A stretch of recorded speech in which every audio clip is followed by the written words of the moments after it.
Hello friends, मैं हूं अजीज शेख। आप देख रहे हैं movie stock movie explain channel, जिस पर आज मैं आपके लिए एक्सप्लेन करने वाला हूं डिज्नी प्लस हॉटस्टार पर रिलीज हुई एमसीयू की यूनिवर्स की सबसे पहली सीरीज वांडा विजन के पहले एपिसोड को, जिसके पहले एपिसोड को देखकर मैं ये बात तो दावे के साथ कह सकता हूं कि इस बार एमसीयू फैंस के लिए एमसीयू की तरफ से हिसाब से काफी ज्यादा अजीब कंटेंट प्रेजेंट किया गया है, जिसे पर्सनली तो मैंने काफी ज्यादा एंजॉय किया है। अब बाकी दूसरे फैंस का तो मुझे नहीं पता, क्योंकि उनके लिए ये कंटेंट जैसे कि मैंने कहा काफी अजीब सा है। क्यों, तो उस पर इस वीडियो में मैं बात करने वाला हूँ, जो कि पूरी तरीके से स्पॉइलर से भरी हुई है। यानी कि इसके पहले एपिसोड में क्या हुआ और कौन कौन सी छोटी डिटेल्स है जिसे शायद आपने मिस कर दिया होगा, और उन सभी की सभी डिटेल्स को मैं इस वीडियो में पूरी तरीके से कवर करने की कोशिश करूंगा, ताकि आपको इसका पहला एपिसोड काफी अच्छी तरीके से समझ आ जाए। और याद रहे, मैं इस वीडियो में आपको सिर्फ और सिर्फ वांडा विजन के पहले एपिसोड की एक्सप्लेनेशन दे रहा हूँ। बाकी एंडिंग एक्सप्लेन की बात इसके पहले सीजन के खत्म होने के बाद करेंगे। तो अब यहाँ से आगे बढ़ने से पहले एक छोटी सी रिक्वेस्ट भी, जो कि है चैनल को सब्सक्राइब, वीडियो को लाइक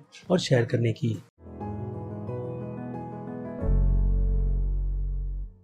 सो फ्रेंड्स, तो बात करें वांडा विजन के पहले एपिसोड की, तो इसकी शुरुआत होती है 50s के एरा से, जिस एरा में हम देखते हैं वांडा और विजन को, जो अपनी नई शादी के साथ एक नए टाउन वेस्ट व्यू में शिफ्ट हो रहे हैं, जिस टाउन में उन्हें पोस्टमैन वेलकम करता है। और इसी के साथ साथ हमें ये भी पता चलता है कि विजन और वांडा के पास उनकी वही सेम पावर्स है, जिसमें हम विजन को उसकी वॉल ट्रांसपेरेंट की पावर को यूज करते हुए देखते हैं, जिसकी मदद से विजन अंदर तो चला जाता है काफी आसानी से, लेकिन वो वांडा को बाहर ही भूल जाता है। जिसके बाद वो उसे डोर ओपन कर अंदर लेता है, जिसके बाद वो अपनी फिर से टेलीपोर्ट होने की पावर्स को यूज कर वांडा को एक चेयर से बचाते हुए हॉलवे में ले आता है, और दोनों डांस करते हुए ये दिखाते हैं कि वो दोनों कितने ज्यादा खुश हैं। और हाँ, बाय द वे, बात करें वांडा विजन के इस पहले एपिसोड की इंस्पिरेशन की, तो डेफिनेटली इस शो की इंस्पिरेशन सिटकॉम के 3 शोज से ली गई है, जो कि 50s के एरा के काफी पॉपुलर शो थे। शोज जैसे कि आई लव लूसी, और उसके बाद 60s का show the Dick and when dice show, और फिर तीसरा और सबसे बड़ा इंस्पिरेशन है 60s के शो द विचेस की, जिसके शो के सिटकॉम स्टाइल्स के साथ साथ टाइटल का एनिमेशन स्टाइल भी पूरी तरीके से इंस्पायर कर इस शो में डाला गया है। जैसे कि वांडा के शो में अपनी पावर्स को उसी स्टाइल में यूज करना, जैसा हमने बैड विचेस शो में देखा है। एनीवे, तो आते हैं स्टोरी पर, जिसमें हम देखते हैं कि वांडा हाउस वाइफ की तरह घर के कामकाज कर रही है, लेकिन अपनी पावर्स को यूज कर जहाँ सुबह सुबह विजन काम पर जाने के लिए रेडी है। जहाँ जाने से पहले वो लोग ब्रेकफास्ट की बात करते हैं, जो विजन एक्चुअल में खाता नहीं, इसलिए हम फ्रिज को पूरी तरीके से खाली देखते हैं, क्योंकि वांडा ने शायद हो सकता है कि इस दुनिया को अपने दिमाग से क्रिएट किया है, ठीक मार्वल की कॉमिक हाउस ऑफ एम की तरह। लेकिन फिलहाल तो मैं उस पर बिल्कुल भी श्योर नहीं हूँ, जिसका रीजन है सिर्फ और सिर्फ अभी के लिए इसके 2 एपिसोड्स को रिलीज होना, और 2 ही एपिसोड्स को देखकर मैं फिलहाल तो ऐसी कोई भी कंफर्मेशन दे नहीं सकता कि वांडा ये सब कुछ खुद कर रही है या फिर कोई और उससे करवा रहा है, जिस पर मैं आगे बात करूंगा। एनीवे, तो विजन काम पर जाने से पहले कैलेंडर पर मार्क की गई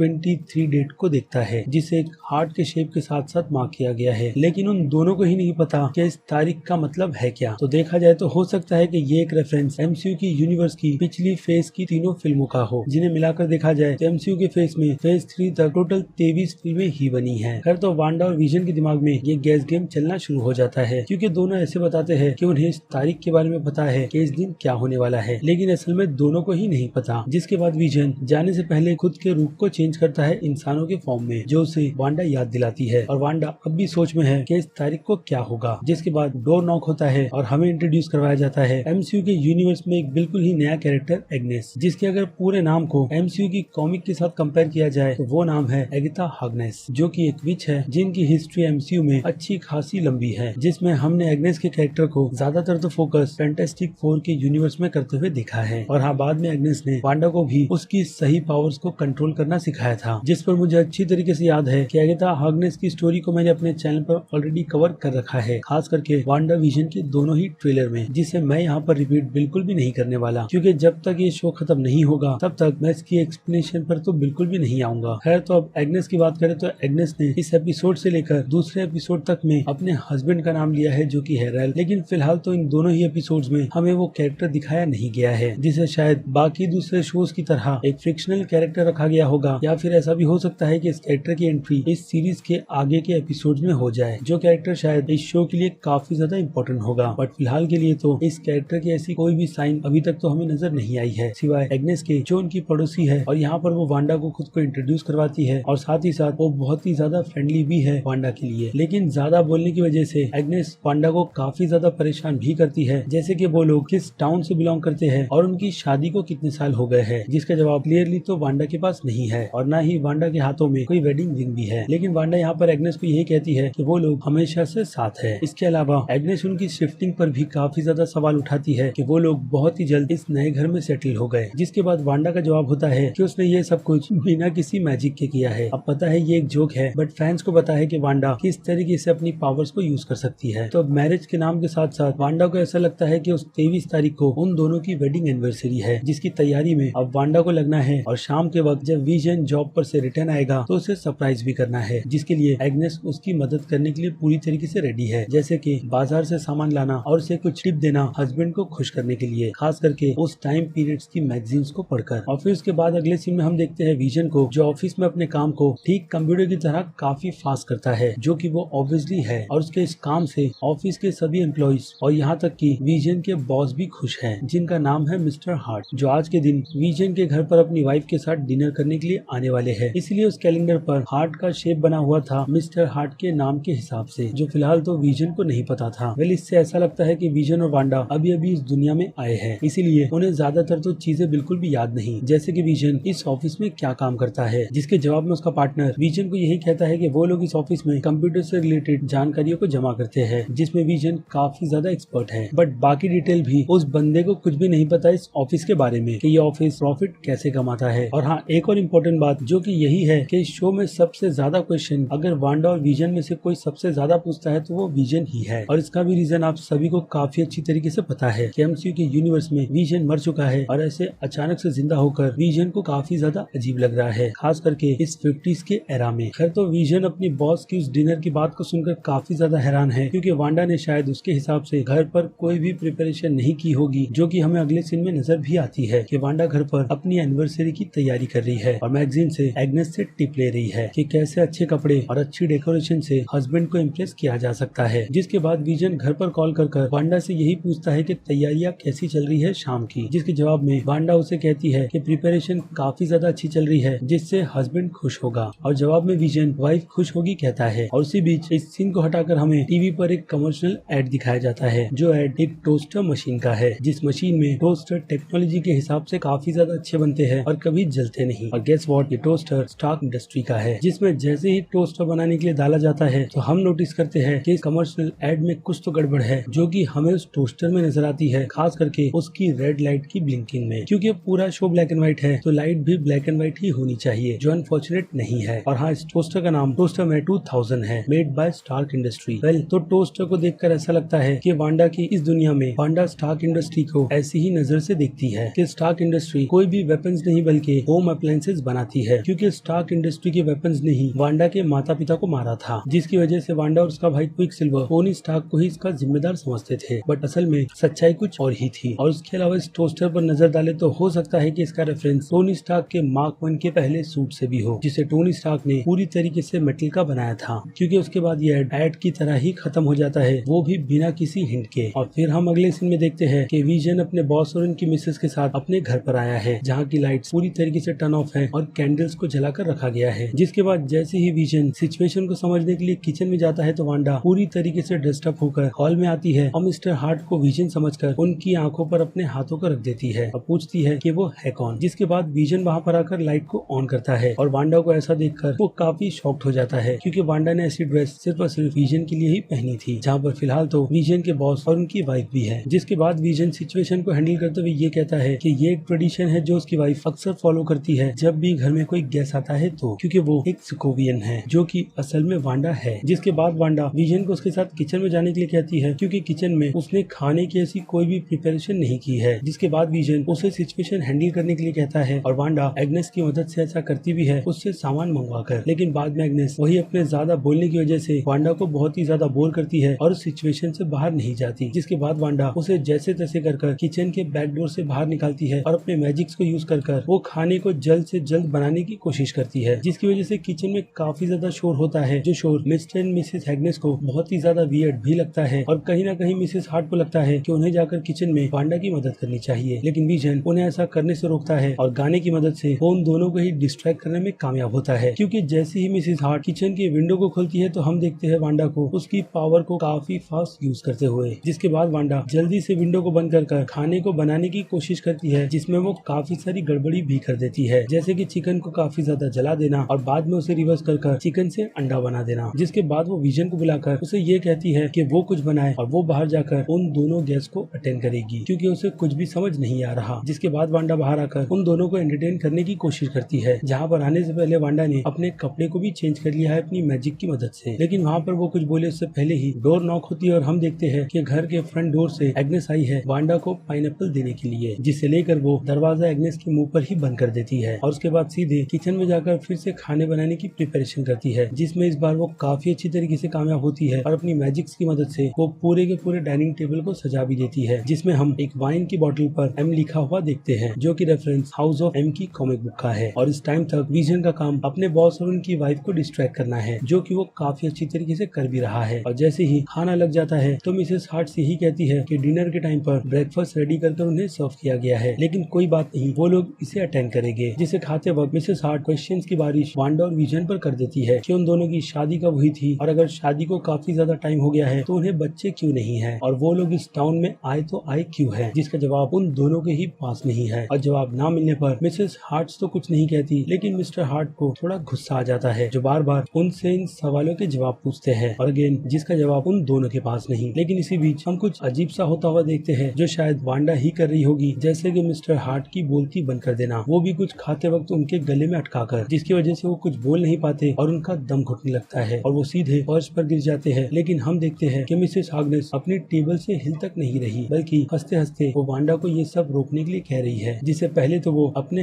हस्बैंड को रोकने के लिए कहती है, लेकिन बाद में ये चीज बार बार वांडा को रिपीट करती है, मानो जैसे वो किसी तरीके के ट्रैप में फंसी हुई है और रहम की भीख मांग रही है कि वांडा उनके हस्बैंड की जान को बख्श दे, जो कि वांडा शायद बाद में करती भी है विजन को ऑर्डर देकर। और यहाँ पर विजन का भी फेस देखने जैसा था, क्योंकि ऐसे वक्त में विजन भी जगह से बिल्कुल भी नहीं हिलता तब तक जब तक वांडा उसे परमिशन नहीं देती है तो। और बाद में विजन अपनी पावर को यूज कर मिस्टर हार्ट के गले से उस चीज को निकालकर उन्हें बिल्कुल ठीक कर देता है। और वहाँ पर भी हम देखते हैं कि मिस्टर हार्ट जैसे ही ठीक होकर उठते हैं तो वो सब कुछ भूल जाते हैं, मानो जैसे कुछ हुआ ही नहीं, और बिल्कुल नॉर्मल तरीके से वहाँ से उठकर विजन को शाबाशी देते हैं और यहाँ तक की प्रमोशन की बात तक करते हैं। लेकिन अगर देखा जाए तो यहाँ पर मिसेस हार्ट का बिहेवियर थोड़ा अजीब है और उन्हें चक्कर भी आ रही थी, मानो जैसे कि वो इस खेल को खेलकर थक गई है। और फिर वो दोनों ही वहाँ से चले जाते हैं, जिसके बाद वांडा और विजन चैन की सांस लेते हैं और विजन फिर से खुद को पहले जैसा कर लेता है और दोनों अपनी एनिवर्सरी के बारे में बात करते हुए यही कहते हैं कि उन दोनों ने शादी नहीं की। जिसके बाद विजन वहाँ पर वांडा से शादी करने की बात करता है और हमें एमसीयू के यूनिवर्स में वांडा विजन की शादी को पहली बार दिखाया जाता है, जिस वक्त वो दोनों रिंग पहनते हुए खुद को एक दूसरे के लिए कबूल करते हैं ताकि उनकी लाइफ आगे काफी हंसी खुशी कटे। जिसके बाद ये एपिसोड सिटकॉम के शो की ही तरह खत्म होता है, लेकिन बहुत ही अजीब से अंदाज में, जिसमें हम स्क्रीन को कलर हुआ देखते हैं और शो को किसी टेलीविजन पर एयर होते हुए। जिसके बाद ये एपिसोड पूरी तरीके से खत्म होता है। तो देखा जाए तो एपिसोड का वो एंड हमें यही हिंट देता है कि कोई तो है जो वांडा और विजन पर नजर रखे हुए है और यहाँ तक कि वो लोग उनके शो को भी फॉलो कर रहे हैं, जो कि और कोई नहीं बल्कि एमसीयू के यूनिवर्स की स्वॉट की एजेंसी है, जिसके लोगों को हम उसी टेलीविजन की बगल की स्क्रीन के मॉनिटर में बिल्कुल साफ साफ देख सकते हैं। तो अब इसके दो रीजन हो सकते हैं, जिनमें से एक तो यही है कि स्वॉट वाले वांडा और विजन पर नजर रखे हुए हैं और उन्होंने ही वांडा को इस सिचुएशन में डाला है। लेकिन अगर क्लियरली देखा जाए तो एज अ फैन मैं तो यही कहूंगा कि इस पूरी की पूरी दुनिया को ही वांडा ने क्रिएट किया है, जिसका पता ये स्वॉट एजेंसी लगा रही है कि एक्चुअल में यहाँ पर चल क्या रहा है। और उसी सस्पेंस के साथ फिलहाल तो इसका पहला एपिसोड खत्म हो गया है, जिसे लेकर अब आपकी क्या राय है उस बारे में मुझे कमेंट कर जरूर बताइएगा। और रही बात इसके एपिसोड नंबर 2 की, तो उसे भी जल्द से जल्द कवर कर मैं अपने इस चैनल पर डाल दूंगा, ताकि आप वांडा विजन के शो को काफी अच्छी तरीके से एंजॉय कर सके। और अब रही बात इसकी एक्सप्लेनेशन की, तो जैसे कि मैंने कहा, जब तक इसका पूरा पहला सीजन खत्म नहीं होगा तब तक तो इस पर कोई भी ऐसी एंडिंग एक्सप्लेन वीडियो नहीं बन सकती। और हाँ, अगर आपको मेरी ये मेहनत जरा सी भी पसंद आई है तो मेरे इस वीडियो को तो लाइक करना बिल्कुल भी मत भूलिएगा, ताकि मुझे मोटिवेशन मिलती रहे इस टाइप के कंटेंट को अपने चैनल पर कंटिन्यू रखने की। और अब चलिए खत्म करते हैं वीडियो को यहीं पर। मैं हूँ अजीज शेख, आप देख रहे थे movie stock movie explain channel, जिसे अगर आपने अभी तक सब्सक्राइब नहीं किया है तो सब्सक्राइब कर लीजिए और बगल में बने हुए इस बेल आइकन के साथ साथ नोटिफिकेशन कॉल पर क्लिक कर दीजिएगा। इससे होगा ये कि मैं अपने चैनल पर जब भी कोई नई वीडियो अपलोड करूंगा आपको उसकी नोटिफिकेशन सबसे पहले मिलेगी। इसलिए चैनल को सब्सक्राइब, वीडियो को लाइक और शेयर करना तो बिल्कुल भी मत भूलिएगा। और अब मैं मिलता हूँ जल्दी आपसे दूसरी किसी वीडियो में किसी और फिल्म या फिर किसी और सीरीज के टॉपिक पर बात करते हुए। तब तक के लिए तो आप मेरे चैनल के बाकी दूसरे वीडियोस को एंजॉय कीजिए और टिल देन बाय।